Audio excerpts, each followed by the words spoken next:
दोस्तों नमस्कार। Colonel Ajay CO Ajay astro money group first global astro finance digital channel से आपसे मुखातिब होता हूं। आज 7 जुलाई सन 2023।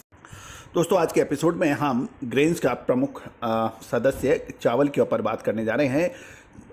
गौरतलब है कि चावल के दाम 11 वर्षों में उच्चतम स्तर पर ट्रेड हो रहे हैं। जानिए पूरी रिपोर्ट विस्तार से। दोस्तों अजय एस्ट्रो मनी ग्रुप देश का पहला चैनल है जो 42 कमोडिटीज 5 मार्केट पर लगातार अपडेट और विश्लेषण आप तक प्रदान करते हैं। हम वर्तमान ही नहीं भविष्य का भी करते हैं सटीक आकलन।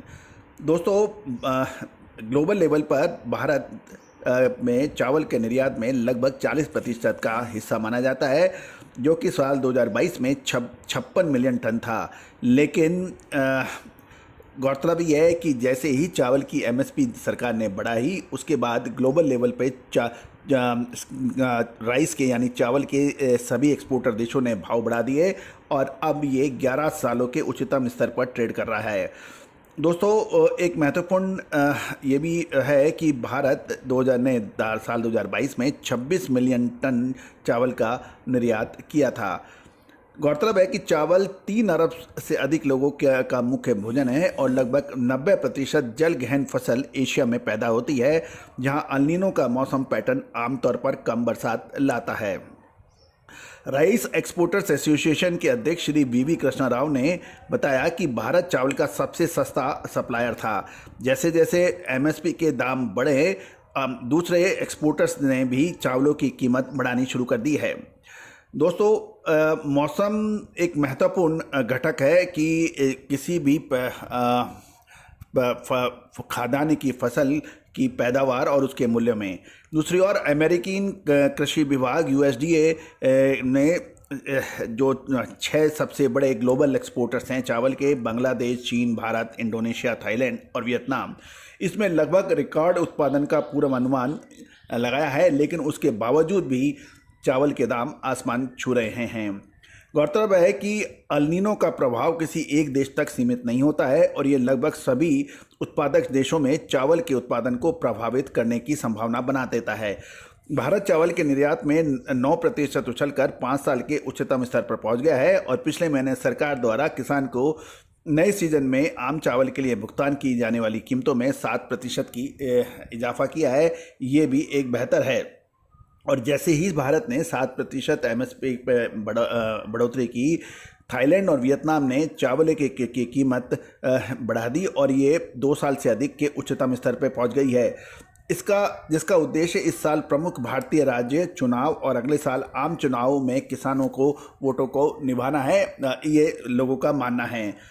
मजबूत एशियाई फसल के पूर्वानुमान के बावजूद ग्लोबल लेवल पर कुछ बड़े एक्सपोर्टर्स और कंपनियों का ये मानना है कि अल नीनो में प्रमुख चावल उत्पादक में उत्पादन घट जाएगा, ऐसी संभावनाएं जताई जा रही है।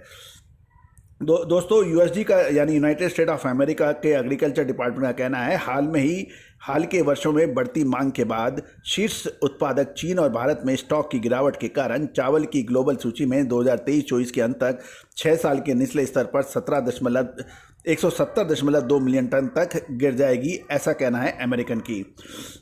दोस्तों इसके अलावा यदि पैदावार में तेज गिरावट आती है और तो अल नीनो का प्रभाव सभी एशियाई देशों में चावल व दूसरी फसलों से सामान्य से कम होगा।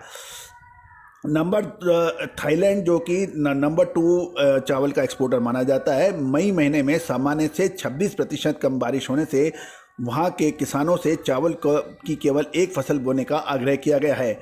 भारत जो नवंबर महीने में दूसरी फसल बोता है, गर्मियों में बोए जाने वाली चावल की बुआई शुक्रवार तक 1 साल की पहले की तुलना में 26% कम हो गई है, क्योंकि सरकारी आंकड़ों के अनुसार मानसून सामान्य से 8% कम बारिश लेकर आया है। दोस्तों साथ साथ यदि हम खाद्य मुद्रास्फीति यानी इन्फ्लेशन को देखें तो भारत की सत्तारूढ़ पार्टी के लिए ये एक चिंता का विषय रहेगा, क्योंकि इस साल विधानसभा चुनाव होंगे कई राज्यों में, साथ साथ अगले साल लोकसभा के चुनाव हैं। तो किसी भी हालत में सरकार खाद्य मुद्रास्फीति को नहीं बढ़ने के लिए वचनबद्ध रहने की संभावना है। जैसे जैसे चुनाव नज़दीक आ रहे हैं, बढ़ती घरेलू कीमतों के बीच बुआई की धीमी शुरुआत सरकार के लिए चिंता का प्रश्न बन सकती है। भारत की राजधानी में कुछ व्यापारियों का ये कहना है कि सरकार गेहूं की कीमतें में बढ़ने से जूझ रही है और यही वजह है कि वो प्रतिबंध लगाने में संकोच नहीं करेगी। गौरतलब है कि कुछ एक्सपोर्टर्स का ये भी मानना है कि म्यांमार, पाकिस्तान, थाईलैंड और वियतनाम निर्यात को 30 से 40 लाख मैट्रिक टन तक बढ़ा सकते हैं। कीमतों में तेज़ी की वजह से अब भंडार यानी स्टॉक करने के लिए भी अब बड़ी समस्या पैदा हो गई है। लेकिन इंडोनेशिया, फिलीपींस जैसे कुछ एशियाई खरीदार स्टॉक बना रहे हैं और पारंपरिक सप्लायर्स वियतनाम से खरीदारी बढ़ा रहे हैं।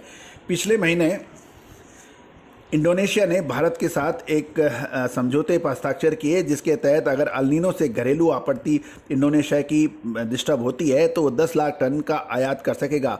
इंडोनेशिया आमतौर पर थाईलैंड और वियतनाम से चावल खरीदता है, लेकिन इंडोनेशिया ने चालाकी कर भारत से ये समझौता कर लिया है।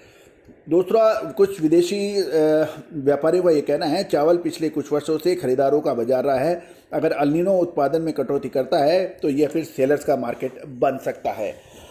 दोस्तों, आपको ये सभी जानकारियाँ अजय एस्ट्रो मनी गुरु first global astro finance digital channel के जरिए मुहैया करा रही है। दोस्तों, अजय एस्ट्रो मनी गुरु लगभग 77,40,000 व्यूवर्स वाला चैनल है। साथ साथ 64,600 से ज़्यादा इसके रजिस्टर्ड यूजर हैं। दोस्तों, आप भी यदि इस हमारे चैनल को सब्सक्राइब नहीं किया है तो इसको सब्सक्राइब करना बिल्कुल ना भूलें। यदि पसंद आता है तो इसको लाइक अवश्य कीजिए और आप कमेंट बॉक्स में आपके इलाके में चावल के क्या भाव हैं, पैडी के क्या भाव है, ज़रूर लिखिए। All the very best, good luck, happy trading.